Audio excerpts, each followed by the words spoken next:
In this captivating story, we explore the world of cryptocurrency in 2035, where the hype has faded and real world applications have taken center stage. Follow Amara, a visionary economist in Nigeria, and Alejandro, an innovative engineer in Argentina, as they lead the charge in using blockchain to transform society, from empowering rural farmers to ensuring fair elections, and from the rise of creative freedom in the metaverse to the challenges of global regulation. This story paints a vivid picture of what crypto's future could look like. This isn't just a tale about technology, it's a reflection on humanity's ability to shape the tools we create. Watch as we imagine a world where decentralization empowers people and trust in systems is restored. Are you ready to glimpse the possibilities of a blockchain-driven future?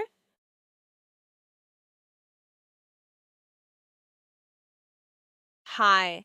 The year was 2035, and the world had become unrecognizable compared to the early days of cryptomania.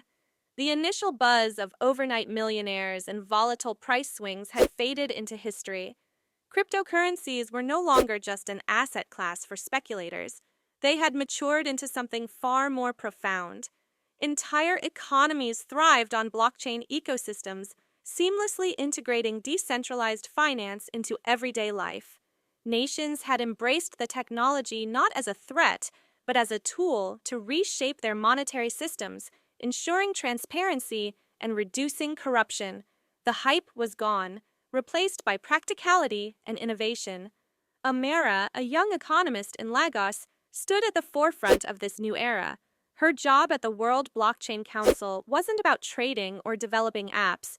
It was about guiding governments to transition to decentralized infrastructures. Nigeria had become a global leader in leveraging crypto for societal benefit. Farmers received payments in real time through smart contracts, bypassing middlemen who had long exploited them. Amara often traveled to rural villages, helping locals set up simple wallets on devices powered by solar energy.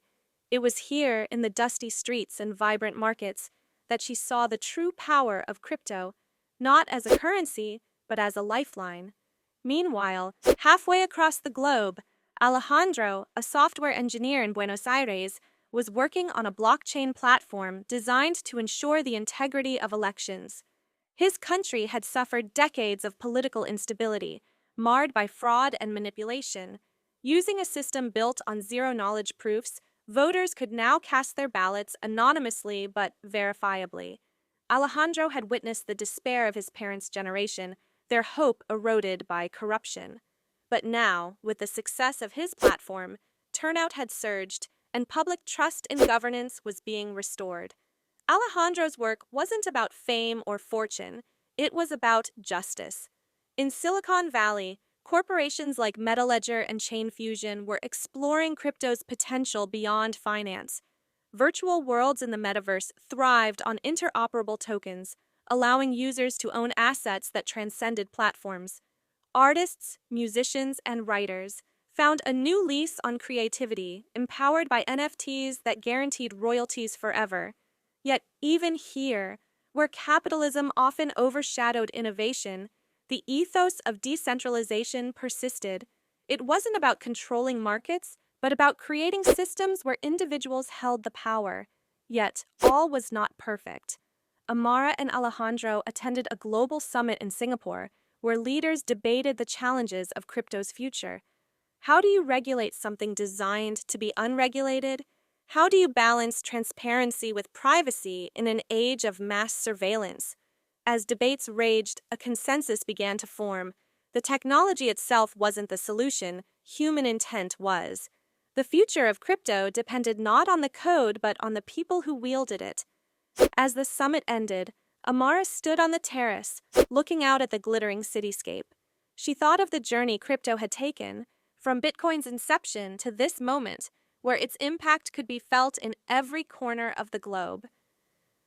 "We've come so far," she whispered to Alejandro, who joined her with a cup of coffee. He nodded, his face reflecting equal parts hope and responsibility. "But the real work begins now.